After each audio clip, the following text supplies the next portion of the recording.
Welcome everybody to the Wholesaling Inc. podcast. I am your host, Brent Daniels. And if you have been listening to this podcast over the months, the years that we have been putting this out, you know that we talk a lot about finding and sourcing great wholesale opportunities, or really just or sourcing real estate deals, real estate opportunities, whether it be wholesale, whether it be fix and flip, whether it be to buy and hold for your portfolio. But today we have an absolute special guest, and this is 2.5 years in the making to get this guest on here. This is my company's disposition manager, and we're going to be talking about how to build the most robust cash buyer database on the planet. So it is my absolute pleasure to introduce Billy Bell to the Wholesaling Inc. podcast. Billy, welcome, man. Good to finally be here. It's amazing. Long time overdue. So this is a really interesting thing, guys. Billy used to live here, and we'll go through your backstory here. But Billy used to live here in Phoenix, and decided about 1.5 years ago that you were going to move to San Diego. Yep. Right? Yep. So So by the way, he sells all of our deals, every disposition deal that we have, he sells out of San Diego. Yep. On the beach. Doing it remote from the beach. Yep. From the beach. Exactly. Incredible. So Yep. you got to tell everybody. So give everybody, how'd you get into real estate? Got into real estate, was working, what I thought was my dream job for a while, but it just didn't pay what I had dreamt it to pay. So, started listening to books and podcasts just like this one, honestly, from my desk job that I had. What was the job? Architecture. I was basically a draftsman at a high-end, custom residential architecture firm. And it was fun. It was great, but, making $29,000 a year with the cap being not much further above that, just wasn't enough. And being stuck behind the desk at 9-10 hours a day, making $14 an hour, Right. just wasn't, it drove me crazy. So I started going in, I went to a networking event, met a guy that was flipping houses. He's like, hey, you should meet the guy, the wholesaler that I buy some of my deals from. He's doing wholesaling, he's looking for people, blah, blah, blah. So I go in and meet this guy on a Saturday, back when we were doing Super Saturdays. Super Saturdays. So let's set the scene for a second. So every Saturday or every other Saturday, what I would do is basically to train other people or to try to find good people for the business, or just to get free deals, really. Just getting deals. Yeah. Was I would set up a couple different Mojo dialers. And I would be making the calls. People would see me making the calls, hear the conversations. These would be on speakerphone so everybody could hear, and just train and understand that, when you ask somebody if they would consider an offer on their property, there's only 6 responses. If you've listened to this podcast, you know that they're yes, no, maybe, how much will you give me, how'd you get my number, and who are you, right? So when you call somebody up, if you are going to phone prospect somebody or call a list of distressed property owners, that's the only 6 things that you get. Yep. And that's what I was training during that time. And Billy was one of the people that was proactive and wanted to get deals and came in to just make cold calls, not getting paid, just for the experience. Yeah, I think you might have paid us like $20 to show up or something like this to get us in the pizza. door. Yeah, pizza, maybe like that, something like that. And yeah, he gave us that rundown right there. That was it. And it was kind of, listen to him on a couple of calls, and then it was trial by fire. Get on the dialer, just go. And so like it was the second or third Saturday. Second Saturday that I went in there and was making, my calls were on speaker, and he was sitting at the other end of the table. And when they'd come up with something, objection or something that, I only know yes, no, maybe type stuff. Yeah. And he'd be writing on a pad like, say this. And so I'd just be looking over him, all nervous, palms sweating, Yep. And so, yeah, second Saturday had someone that said, yeah, I want to sell my house. Come on down, check it out. And if you remember this, she was an attorney. She was an attorney. Yeah. She was getting rid, I think it was a probate property or something that she inherited. She was an attorney that worked for the city or something like that, and she was getting transferred like Casa Grande. Yep. Took a job there working for the city again or something like that. So she had to kind of just relocate, and she was already like halfway moved out of her house. Yep. She's like, come on down, and here's what I want for the property. And I had no idea what values were, $160,000 I think it was that we bought it for. And I look at him, and he knows the area. It was a good area. And I just look at him, 160,000, and he's like, fucking go, Yeah. Oh, sorry for the F word. I don't know if it's censored or not. Yeah. But man, that gets my adrenaline running again. Just remember that first deal and just how that felt. Well, that awesome. one call, we made $12,000. Well, yeah, that one call, and it was the second Saturday, not even 8 hours total of calling. And I remember looking back and just doing the math, like, okay, I made 20% or 30% of it. I forget what we made at that time, but it was $4,000, which was huge to me from, what my hourly wage was at my job. Yeah. And I worked it back, and I made, a couple $1,000s per hour or something like that every day, or a couple hundred. Well, it was literally like your second hour, like true hour of calling. Yeah. You got that. Because the first Saturday came, you spent about an hour on there. You got some good conversations, whatever. And then the second Saturday came in, your second hour. That was life-changing money. And I was trying to do wholesaling on my own, like with a limited budget. I sent out like 2,000 mailers, had no idea what I was doing, no training. And, it went nowhere, of course. But it was that proof of concept, and that check for $4,000 that came 30 days later is life-changing. That was the tipping point. Yeah. And then that's when I started trying to pull you in as an acquisition manager. Yep. Right? So Billy came in. He was one of the only people that actually survived multiple times coming into the Super Saturday. So if you're out there, and it's really interesting, if you have a company and you're looking to hire some people, hire an acquisition manager, hire a disposition manager, hire people in your company, you're at that point where you're expanding, I think it's a really, really good idea to put them through the filter of, are these people proactive? Are these people truly, do they have that pilot light inside of them that they actually love real estate, that they that you have to do it? Like, you had to do it. This wasn't like you wanted to do it. Yeah. You wanted to do a little bit of real estate. You wanted to learn how to wholesale. No, it was like a must for you. Yeah. Like, I must learn this. I must show up. I must do it. Yeah. And then so you had a good job. You loved where you worked. You loved what you did. It was all good, but I just had, my idea, my dreams were just up here. Yeah. And so you gotta have to want, or you gotta need your dreams. You gotta get there. So. Yeah. Well, and it's huge, and I think that it's a really interesting point, because I think a lot of people stop at that little bit of dip that they go through where they get really excited, they start taking action, but then a deal falls through, they don't get it quite through, they don't sell it, they don't really kind of know what they're doing with the valuations, or with, how to, what exit strategy to use or whatever. They're thinking too much, they kind of go through that dip, and that's when they stop. Yeah. Because you went through it. I mean, you put out the mailers, you got a deal. Yeah. And it didn't go through. Right. But you kept going. Yeah, that first one didn't go through. Almost didn't go through. But yeah, I kept going. And I mean, so there's so many people out there that are trying to get started now. And of course you want to own your own business and start your own business and do all of that. But the best advice was to do what I did, is get, tied in with a killer, a rock star in your market. And that amount of learning you'll get, that like repetition factor, all of that, from someone that already has it figured out, go work for them for a year or something like that, or just as long as it takes, whatever. You'll learn so much faster than if you're just trying to like all out there on your own, scrambling, trying to figure it out piece by piece. So we met in 2016. That's when we started doing it, right? Yeah. It wasn't 15, it was 16. Yep.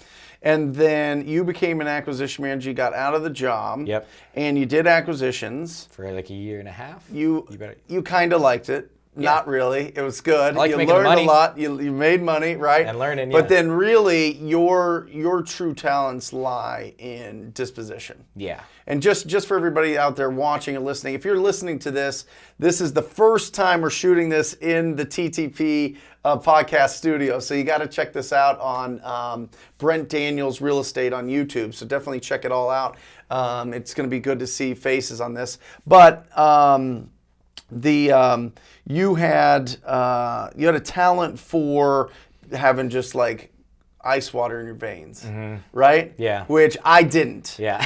No, I didn't. Yeah. Remember, I was doing disposition, and we were averaging about 12 to 14,000 because I had friends that I would sell the deals to. Right. I was a classic cash buyer employee. I wanted to get the deal done. I didn't want to cause too much tension. And then you were like, hey, let me have a shot at this. Right. And then it just took off. I mean, you took us, just for everybody to know, Billy took us from 12,000 to 20,000, and then 20,000 to now 27,000. Yeah. A deal dispoing. Yeah. So walk us through. How do you do this? What's your magic? Well, yeah. First off, when we started, I inherited a buyer's list that was like decently strong, of like maybe 300, 400 from Brent. Yep. And but it was like, we were cash buyer employees, and especially when Brent's doing everything on his own, when you're trying to do everything on your own, you just want the deal sold. If it's an easy sale to your buddy, and you can move on to the next deal, that's great. But it's really important to have someone that can focus on building the buyer's list and not just taking the easy way out on, the cash buyer employees is really the perfect way to put it. So inheriting that list, I didn't know any of these buyers. I didn't know anyone. They were all the same to me. I didn't have a single VIP, right. And so I treated them all equal, and basically who would pay more, and it's not, you learn that it's not all about that. This is important. Hit on this.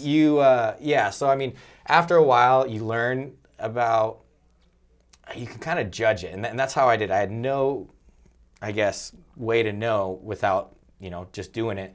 And I really, from starting fresh, I really had to figure out a way. And it was really just paying attention to the way that the buyers communicate with you. Mm-hmm. And that's like the feel to the job. It's not all about the numbers and all of that. It helps when people offer the most. But if you have some guy that's offering the most but being an a-hole or just not communicating well, efficiently, smart, all of that, you really pay attention to that. You can tell how competent someone is as well. Yeah. So that right there is, you feel them out just in the conversation. Well, I think that the most important thing is, can they get the deal done? Right? It is. That's number one. Yeah. Okay. Yeah. Now, obviously, if they're responding to you, they're not going to respond to you and start this dialogue if they're nowhere near the price that you're putting it out at. Yeah. But, okay, so now you have multiple people that want this deal because we're in a competitive market. Yep.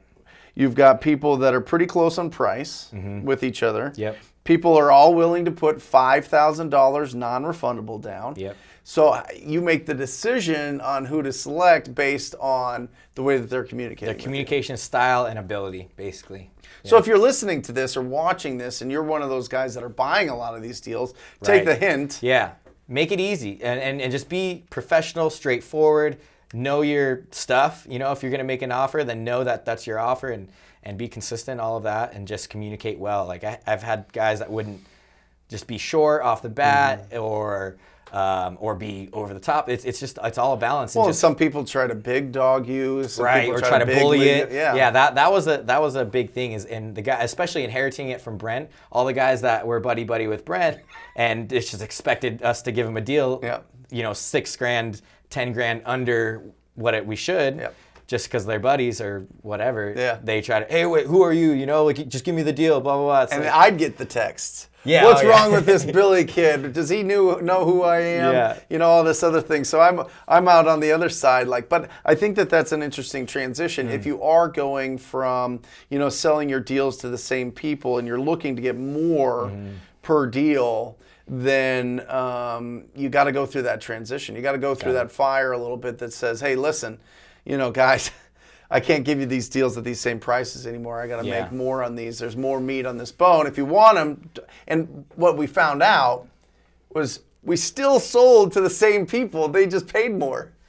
Right. Yeah. And yeah, exactly. That happened a lot. They just got used to the more realistic prices. It would be one of those things that I'd push the value because I know I could, an extra $5,000 or whatever, and those guys still wanted the deal because it's still a good deal. And but they would always do, hey, let me get the buddy discount of $5,000 off or whatever, something like that. And be like, hey, I really think I can get this much. I'm pretty sure I can. I've got some other interest or whatever. But if it doesn't work out, it's yours. Yep. Like, hey, I got you in my back pocket. You're my buddy, but I got to do what's best for me. And they understand that. And if they don't, then fire them, whatever. Yep. We fired a couple guys, a couple of our buyers because they just didn't understand that. But most of them did, and they knew that I got to do what's best for me. If not, it's yours, buddy. Yep.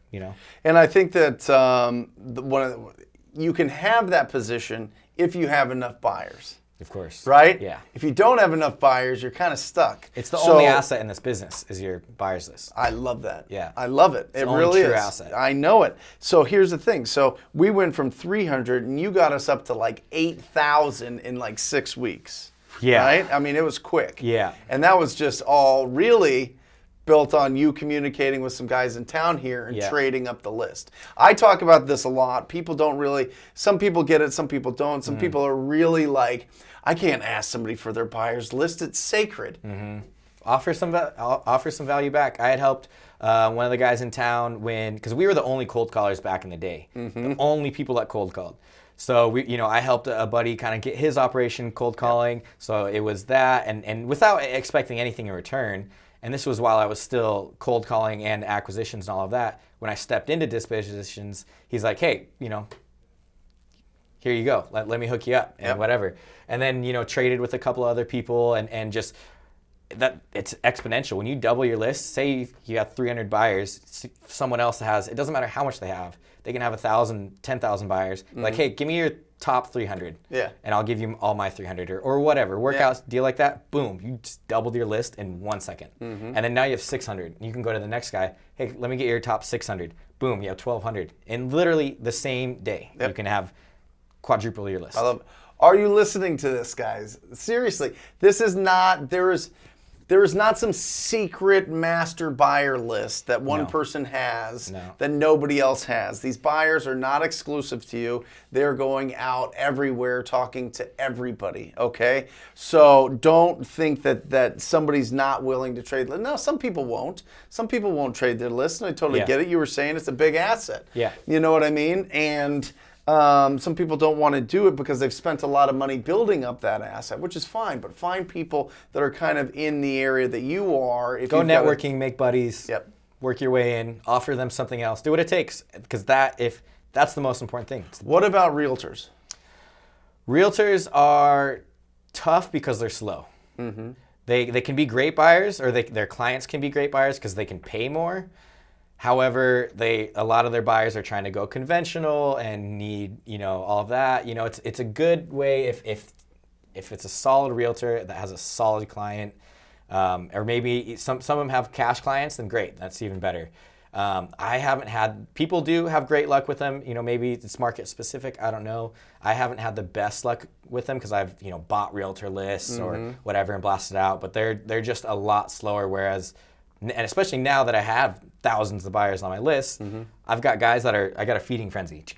I don't need to wait for a realtor, unfortunately. So that's my take on realtors. Not saying that they don't bring value, and they can be awesome, and they can have buyers that pay a lot more than your cash buyers. Just keep that in mind. If it's a deal that's maybe you got to educate them a little bit. Yeah, that's the huge key. The process. But what I found, and we've sold, I mean, some of the biggest deals that we've done together have been to realtors that you educated. Yeah. They had a cash buyer. Yeah. And it went. Yeah. But you had to basically do their job for them. Yeah. Yeah, because they just don't know. It's just a totally different side of the business they're not used to. Isn't that crazy? It's How do realtors not know? It's part of their business, and it's the best, easiest, could be the most lucrative niche of it is. Yep. Yeah, and I don't know. Yeah. It's just not the standard wide path that everyone takes. Right.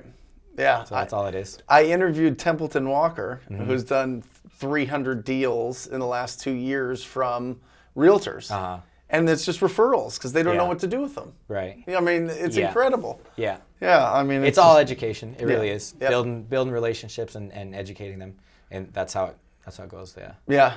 So, and I think, okay, so we talked about cash buyers, building the cash buyers, making sure, how do you get it out? How do you communicate? Now, it's different in every market, because when we started out, we were like, we're going to do text blast everybody, we're going to email everybody, we're going to call everybody, we're going to get it going. What's your process like now? How big is the buyer database? I don't even know. So, yeah, at one point I had gotten a list of up to like 17,000. I was trying to blast them, and then I got flagged for spam, so I had to like trim it all back, and I went through that, and that sucks. So don't just buy lists and blast them, spam them. Don't do that. Build it legit. we have like 4,000 buyers now, Mm-hmm. and so that's been trimmed out of the people that actually these are open the emails active and buyers. active buyers and hungry buyers and people that communicate back and forth, actually respond, Mm-hmm. open your emails. It's good to track all that and not just spam again. What was the question? So what do you do? Do you just email them? Do you text them? Do you call them? Do you, like, what's the process? Right now, I mainly just email them. I started out texting, and that was great. That was awesome. But now that I have a list built up to where it is, and my buyers are trained, that I'm lazy. Maybe I could text them, but I just email them and get the deal sold. Right. I have a website we saw a big change about a year ago with people not even responding to the texts because they were getting way too many texts from everybody. Yeah. Right? And it was like quick little text, and it kind of gave you info, but not really. And it was just kind of a weird way to communicate. I think the authorities have gotten turned on to texting a little bit too, so they the carriers will flag it as spam if you send out mass, and obviously the people are doing it at huge, ridiculous multitudes, volumes.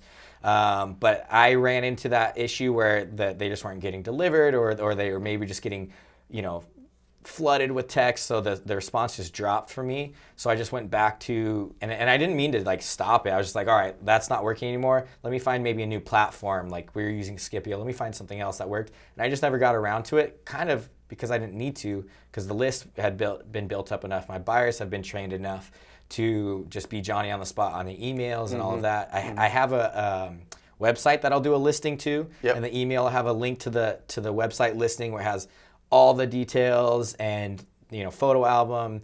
It's kind of a little bit redundant to the email blast. Yep. I don't do that every time because it's a little more time consuming, but on the good deals I do. Because we get good deals. We get the best deals. Yeah, we get good deals. And I mean, sometimes when you get good deals, you don't need to go above and beyond and blast it all over the place and try to, go everywhere. If you get a good deal, I mean, it makes it easy to sell. It makes my job really easy.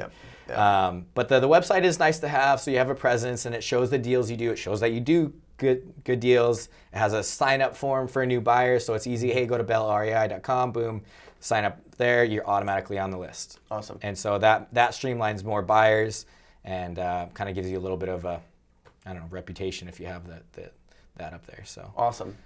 But yeah, mainly so you're emailing. Just mainly emailing. Yeah. And if I do and have you've a tougher, got 4,000 that are solid people. Yeah.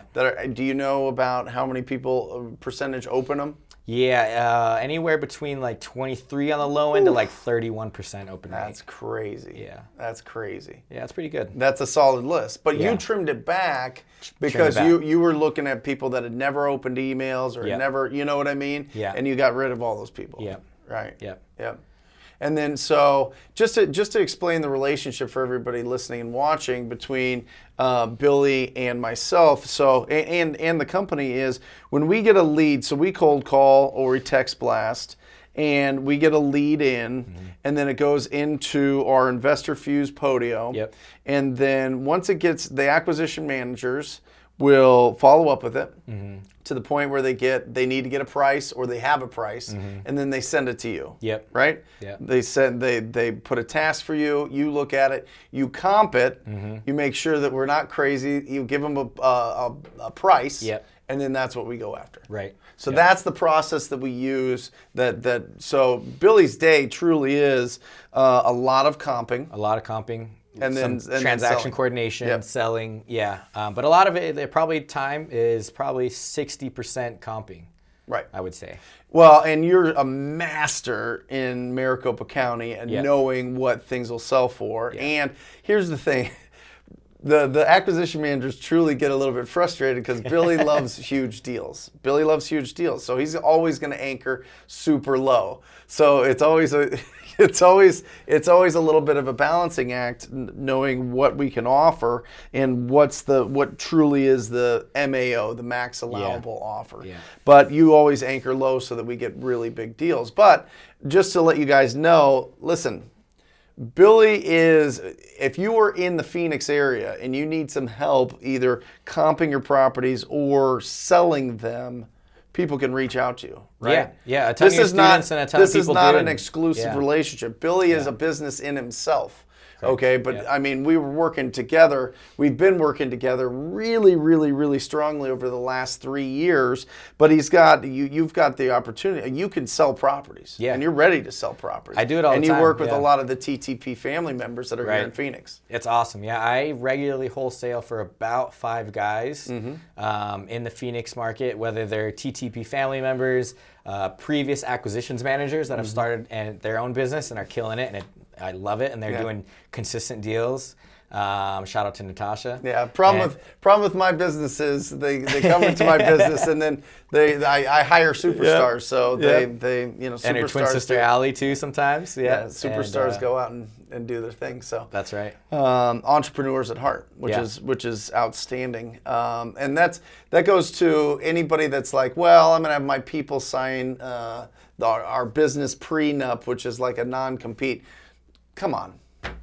It's silly, right? I mean, there's just no reason. Silly, it's just no. If you want to have really great people surround in your company and in your culture of your business, then let's not set off the relationship with a little bit of negativity and a little bit of scarcity. Let's go with abundance and 100%. Let's collaborate and not compete, right? 100%.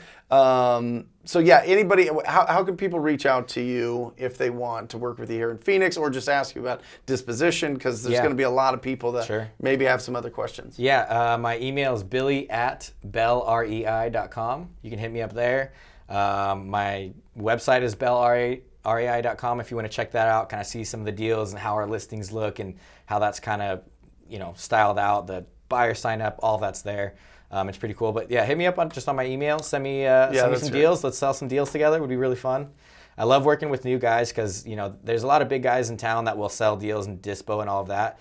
But it's, I don't know, I love working with new guys and kind of adding on to a little bit of the coaching on the other side of the business that isn't coached on as much, at least as openly and all of that, and walking them through and getting them set up. And well, I think the toughest thing with people starting out is this a deal or not a deal? It's hard. Right? Yeah. And then how big of a deal is it? Yeah. So people can reach out to people like you, even if they're in different markets. They can reach out to people that maybe are similar to you in those other markets that know those markets and really get a huge benefit from it. For sure. I always say find somebody that's just killing it in your market or doing well and wants to split deals with you, do deals with you. We're deal junkies. We're always going to be wanting to do more. Yeah. You know what I mean? And that's common around the whole country. So reach out to somebody that's doing a ton of business. Yeah. And bring the deals to them so that is this a deal or not a deal? Right. And I'm not saying, listen, nothing that Billy makes from any of these relationships goes to me. This is all to Billy and the relationship between him and anybody here in town that wants to work with him. So the abundance master right here. Well, it's just, it's your business. Awesome. You've really grown that. You've made it. You took it from 300 to 4,000, really solid. You took it from 12,000 to 27,000. You've made literally disposed millions of dollars, in just 2.5 years. I mean, it's been incredible. Yeah. But you do this all from the beach. You don't even live in Phoenix. You live in San Diego. Yeah. You live in paradise. People chip out when I tell them that, and it's not that crazy. It's all that we do, especially on the dispo side, is all over phone and email anyways. What do I need? Right. I don't need to go to the properties. I could go to the properties, if I had to, and maybe do a buyer open house. But the guys that I work with, that all the whether it's your students that I'm selling deals for, or whoever, we have trust. We build trust, and I'll send them to the if they have to let a buyer in or whatever, and it's just I don't need to be there. It's all. No. Technology is amazing. Well, it is, and it's all TTP. It's all TTP. Yeah, it's all it is. So let's look at this. So let's speak now to anybody listening or watching that they have no buyers. They're passionate. They're out there. They're talking to sellers. They're getting some referrals from friends and family, but they don't know who to sell these to. Let's talk about. Give me a step-by-step, real quick, on what they need to do right now. How do they find buyers? Get good deals. Okay. Number one, get a good deal. I love that answer. That's it. I love it. the start of everything. Get a good deal, the buyers will flock. And you know, you kind of, if you have no buyers, you kind of got to do it all. You got to go to your meetups and meet face to face and get someone, a good buyer you can trust. And you know, maybe you have to be a cash buyer employee to that one or couple that are solid people at first, and you know, until you can kind of get a little more money, and then you know, start other campaigns of whether you have a good relationship with your title company can be a huge asset of, you know, they can give you a list or pull a list of cash buyers in your area, and then you can call them or have your VA call them, and then you can get some solid buyers right now, especially if you talk to them and not just buy a list or sign up for a list or something like that. Yep. You know, you can put your deals on Facebook and Craigslist. You get a lot of tire kickers there, but same thing, vet them out, give them a call. You know, and vet them out. Get them on the phone. Get them on the phone. Have someone talk to them on your team, or you talk to them. Don't put the address on Facebook. You know, put all the details. Maybe Crossroads. Interesting. You know, same thing with Craigslist, because you'll get people knocking on the doors trying to snake your deal, or just people that don't know, and it'll throws your sellers off. So don't do that. But it also makes the people that see it actually inquire, what's the address, and then you can have a list of people that inquired. So if someone does show up, you can at least narrow it down to the people that you gave the address to, gave the lockbox code to, or whatever. And then it starts a dialogue of, okay, yeah, you can feel them out, have a conversation, see if they're legit. That right there, I mean, that's it. And build and and trade. Yeah. And trade it up. And trade, yeah. And trade it up. Yeah. I love it. And before we wrap this up, I think that your superpower is keeping a healthy tension between our deals and the cash buyers, right? Yeah. They respect you. They know that they can't run you over, right? They know that you're not a pushover, but they also like you. How do you do it? I just be as fair as I can. I mean, a lot of people think that, you know, from time to time, if you got two people calling at once, then, you know, you like this guy better than me, or why'd you pick him, or whatever, it's the same price. It's like every once in a while you get yourself into a pickle where the deal's so hot, you just got people blowing you up. And you're not going to like this. A lot of people are not going to like this, but I don't put my phone number in the email because it gives me time to just let people reply and see what's coming in. Right. So a lot of people are going to hate me for that. Yeah. And a lot of people already do. But reply to the email. I'll kind of sit back and let the replies come in for a little bit, and then go through. And then also another thing that's great is that now I have a searchable index of all the people that were interested in that deal, because I can search by that email. When I get a bunch of, you know, if I get 20 phone calls within 30 minutes, it's gone. I can't keep track of all that. And this guy, but I want to talk to this next really guy. That's really interesting, yeah. And, you know, but the next guy on the phone, or the guy that I answered first, is offering full price, so I have to take it. And he's my buddy and all that. And the next guy that's calling is offering $5K, or I could be offering $5K more. It's just, it's hectic, and it's not necessary. Well, and I think also, and we've dealt with this before, people that back out or want to try to back out at the last minute, or don't deposit their earnest money in 24 hours. Now you've got a catalog of people you can go back to. Yeah. And be like, hey, this deal's still available. Do you want it? Yeah. And that's how we usually resell it if people don't perform with the earnest money. Right. Or if they start getting a little bit chippy towards the end of it. Yeah. This happened in Flagstaff the other day. It just happened in Flagstaff. Somebody wanted to get a price reduction of like $30,000. Day before closing. And you're like, no, we'll take your earnest money. Yeah. We'll just close on this ourselves. We don't care. We've got other people. Yeah, he tried to get an appraisal, or he did get an appraisal for it. It's like, this is wholesale. It doesn't fly. But okay, so you didn't appraise for it. You can't. You're 25K short. That's not going to happen. You know? And so we ended up taking $3K off just to get the deal done the next day, and it was easy. But so you think your healthy tension is built up from being able to sit back and see what the responses are, and not getting blown up with your texts and calls. Yeah. And some of the people that already know you get the emails. They're probably still texting and calling you. Yeah, for sure. But I'll just, I'll let them sit, or and a lot of times it's right off the bat. Like, hey, it's obvious the interest. I can gauge the interest right away. And, I'm not having to just answer the call and, give it to the first guy that calls. Love it.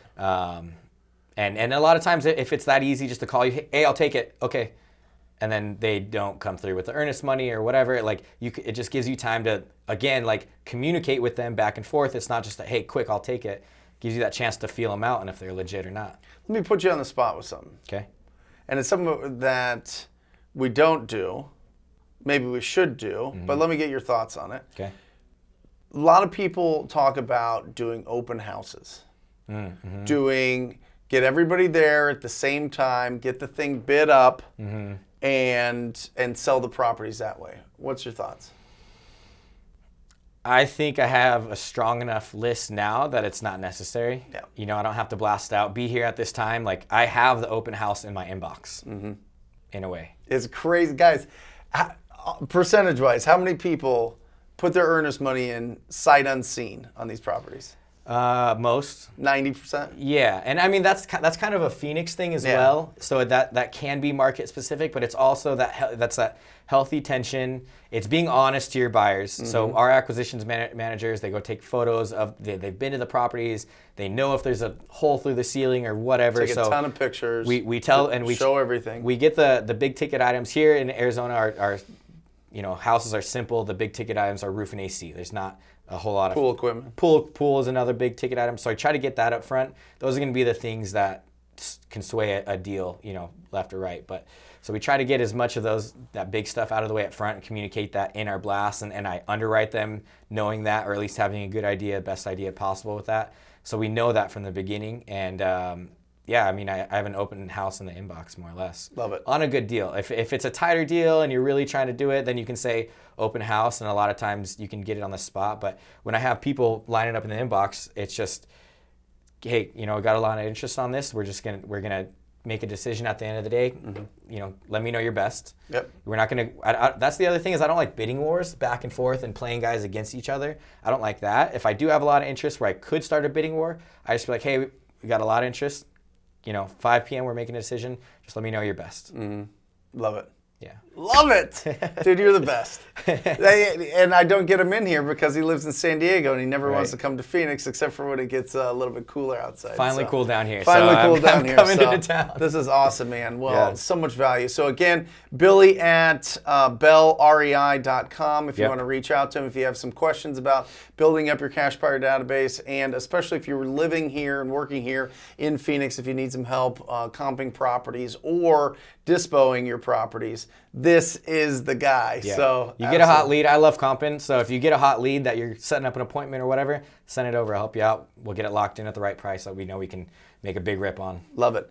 Billy started out TTP. He started out making cold calls. He started out phone prospecting and built his business off of the platform of constantly communicating with people. Now he's at a point now where people are he can sit back, look at everything, keep healthy tension, and get us the biggest and best deals. Yeah. So if you're interested in taking your business to the next level, go to wholesalinginc.com/TTP. And that's wholesalinginc.com/TTP. Check out what the program's about. Check out all of the testimonials. It's absolutely bananas. And that's it. Awesome. Love that you were here, man. man. Yeah, that was awesome. Let's do it again. Yep. All right, guys. Until next time, you guys are the best, and I encourage you guys all to talk to people. Love you. See ya.